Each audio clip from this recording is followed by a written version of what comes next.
You open your banking app on the toilet at 6:47 a.m. before you've brushed your teeth or made coffee. You do this every morning. Your thumb already knows where the savings balance sits on the screen, $82,341.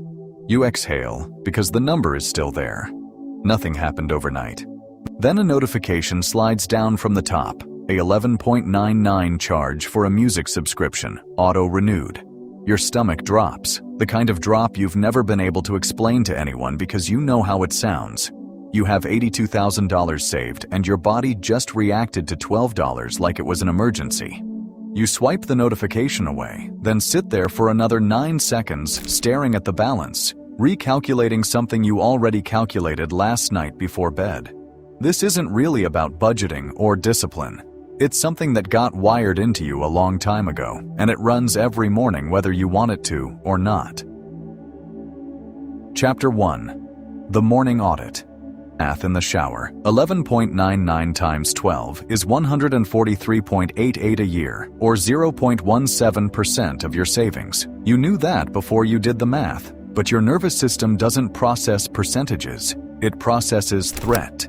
Psychologist Brad Klontz calls this money vigilance, one of 4 core money scripts, beliefs about money written into you in childhood that run silently under every financial decision you make afterward. Money-vigilant people tend to save well and accumulate wealth, but they also hoard it and struggle to enjoy what they've built.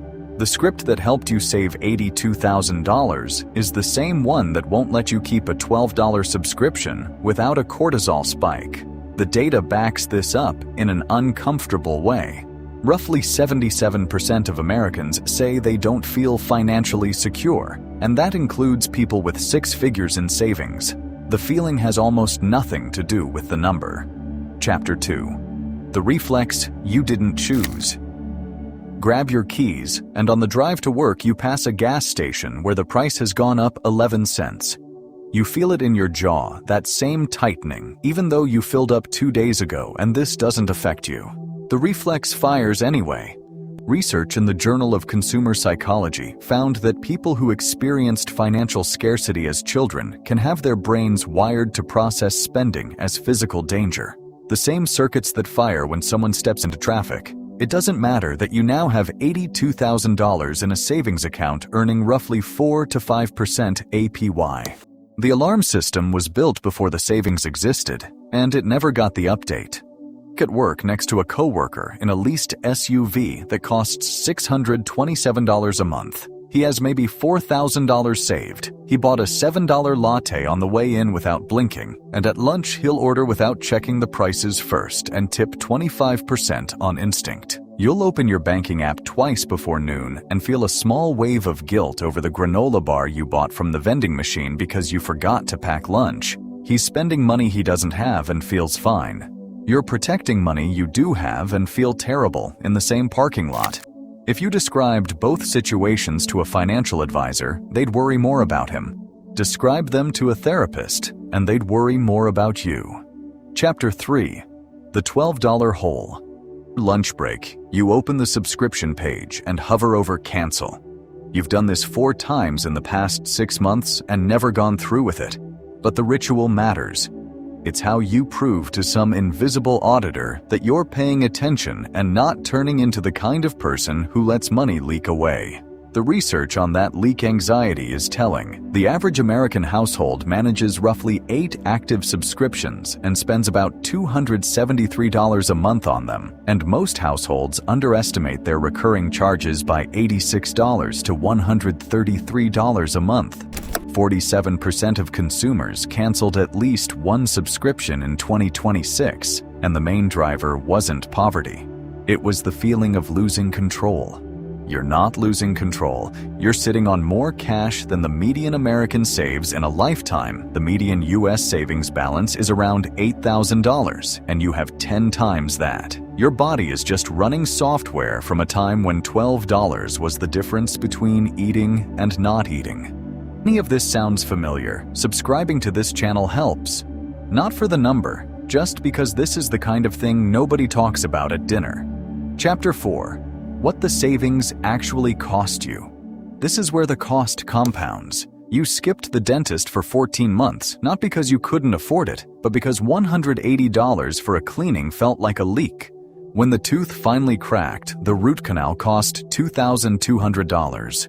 You paid cash, and it barely dented your savings. But those 14 months of avoiding a $180 appointment ended up costing you 12 times the original price.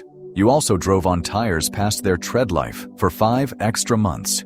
You knew it, checked them in the parking lot 3 separate times, and told yourself they had one more season. A new set would have cost $640. Nothing happened, but the math on that luck is brutal. A single tire blowout on a highway averages $3,000 to $7,000 in vehicle damage before any medical bills.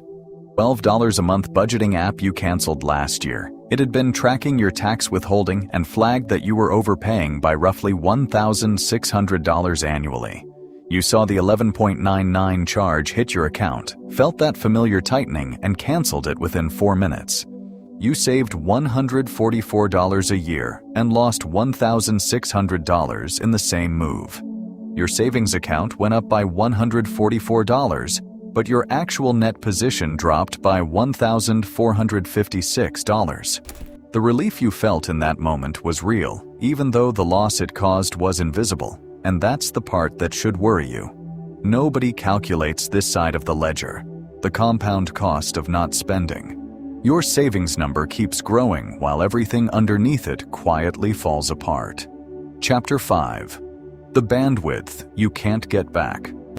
Mullainathan and Shafir found that the cognitive load of financial anxiety reduces mental performance by the equivalent of roughly 13 IQ points about what you'd lose after a full night of missed sleep. Every morning spent auditing a balance that doesn't need auditing. Every lunch break spent hovering over cancel on a subscription cheaper than your daily coffee. Every recalculation of a number you already know. It's a tax, just not one paid in dollars. It's paid in bandwidth.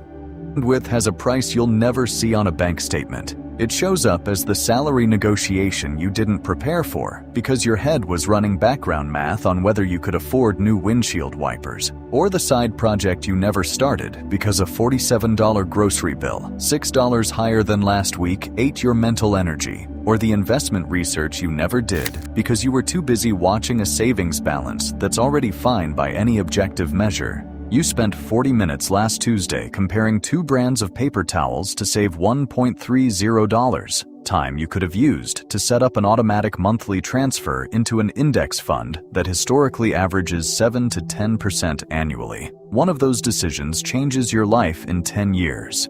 The other saved you $1.30.